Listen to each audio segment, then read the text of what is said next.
Baik saudara, kita ke informasi selanjutnya. Haji merupakan kewajiban bagi umat Islam jika mampu, yang menjadi rukun Islam yang kelima.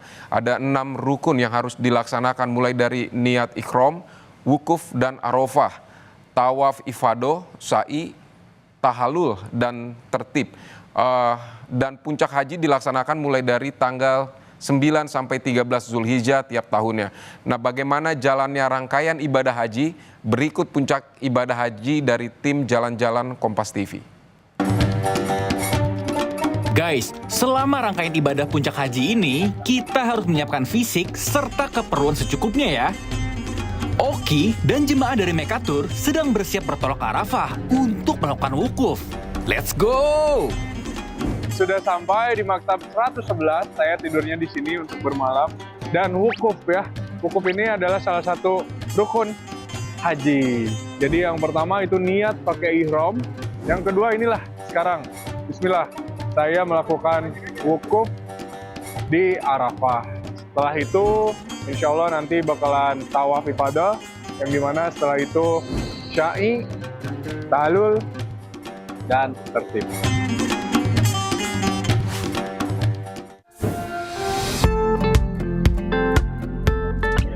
Wukuf di Arafah ini jadi rukun utama haji ya guys. Jadi nggak akan sah haji seorang muslim kalau kita lewatin wukuf di Arafah ini. Jangan lupa kalau di sini perbanyak zikir dan doa. Seseorang bisa melakukan wukuf dalam keadaan apapun guys. Bisa duduk, berdiri, naik kendaraan, bahkan berbaring. Apapun boleh dilakukan selama masih dalam area padang Arafah.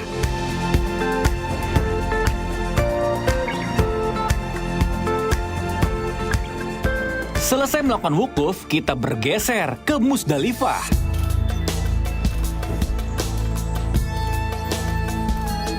Guys, Musdalifah ini salah satu daerah yang harus kita datangi saat rangkaian haji.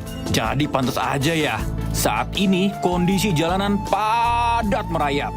Baik sama bis kayak yang Oki naikin saat ini, atau juga penuh dengan para jemaah dari seluruh dunia yang berjalan kaki. Masya Allah. Oh iya guys, saking padatnya jemaah haji di Musdalifah, Kementerian Agama tahun ini membuat fatwa kalau jemaah haji boleh melakukan murur, alias cuma melintas di daerah ini aja. Rukun haji yang gak kalah penting adalah tawaf, atau berputar mengelilingi Ka'bah sebanyak 7 kali.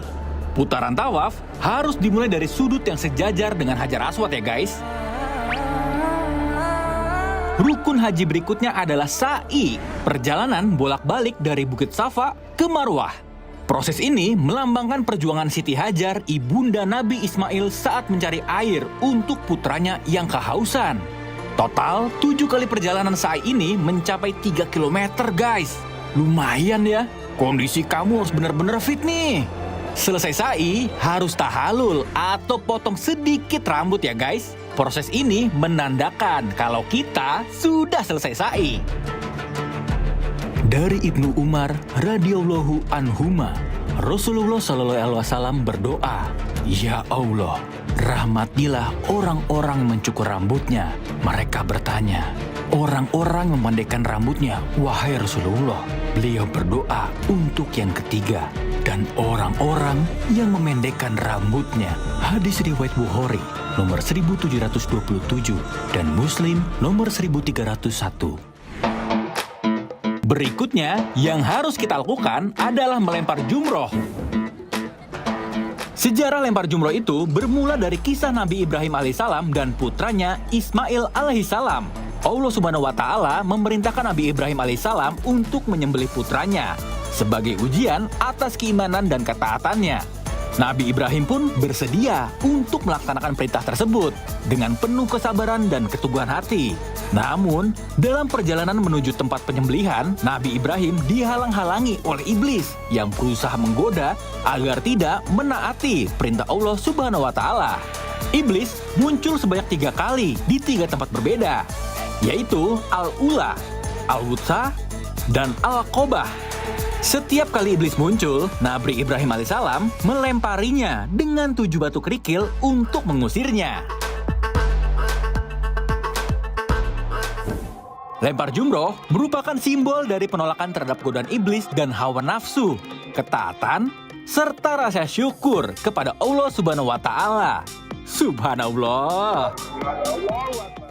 لبيك اللهم لبيك لبيك لا شريك لك لبيك إن الحمد والنعمة لك والملك لا شريك لك.